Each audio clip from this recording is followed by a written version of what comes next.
तो आप देख रहे हैं हमारा यूट्यूब चैनल जिसका नाम है पिंड प्रवास प्रोडक्शन। तो आज हम तुम्हां लेने आए जांदा आया इथों आ ਵੱਡੇ ਵੱਡੇ ਫੜੋ ਏ ਵੱਡੇ ਫੜੋ ਵਾਪਸੀ ਹੁਣ ਲੱਭ ਤਾਂ ਗਏ ਵੱਡੇ ਫੜੀ ਆਓ ਆਏ ਰਾ ਮਸਮੀਆਂ ਪਈਆਂ ਜਿੱਥੇ ਮਸਮੀਆਂ ਮਾਸਟਰ ਚੱਕੋ ਇਥੋਂ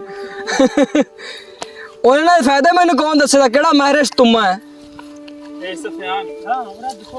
मेरे तुम्मा जात के पास हम जा रहे हैं, ये हम बताएंगे कि इनके बेनिफिट्स क्या हैं।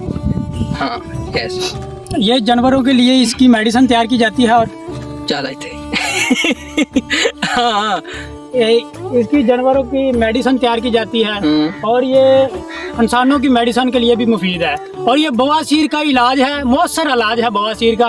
ये जो इन्हें खुश्क कर दिया जाता है, खुश्क करने के बाद पीस दिया जाता है, पीसने के बाद ये पुड़ियाँ बना दी जाती हैं। अच्छा जिनका ये मौसर इलाज है बवासीर के लिए। इतना ही काफी है। गुड। अब ये मौलाना साहब से पूछते हैं, मौलाना साहब आप इसको किस लिए इकट्ठे कर रहे हैं ये सारे?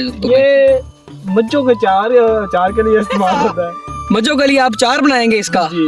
अच्छा, आपके कहने का मकसद है कि आप इसको तेल में डालकर जिस तरह हम जो है आम का अचार डालते हैं वैसे ही आप इस तुम्हे का भी अचार डालेंगे? जी, इसका तोमों का चार डालेंगे। फिर वो दोस्त आया इतनी दूर से, हाँ सिर्फ उनके पास गए पैसे हैं, हाँ इसकी वजह से वो इसका चार डालेगा।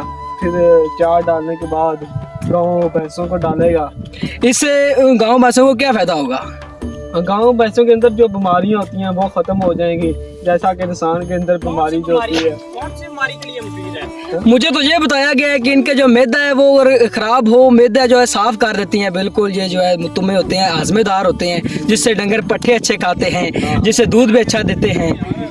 तो आप कहते हैं बीमारियों का इलाज हो सकता है, अब आप बताएं। काफ़ी इनके बारे में सुना है, लेकिन ये ऐसे बोला जाता है कि जो भैंसों को साड़ू वगैरह होता है हाँ खानों में, तो उसके लिए भी इसे दिया जाता है। उनके लिए आप भाई क्या कहेंगे इसके बारे में? ज़्यादा इसका पता नहीं भाई, इसका आपको बता रहे हैं इनका इलाज भी। ये वैसे ही तुम्हें लेने आए हैं? मैं तो वैसे नहीं वैसे लेने आए तुम्हारे लेने आया। चलो यार काफी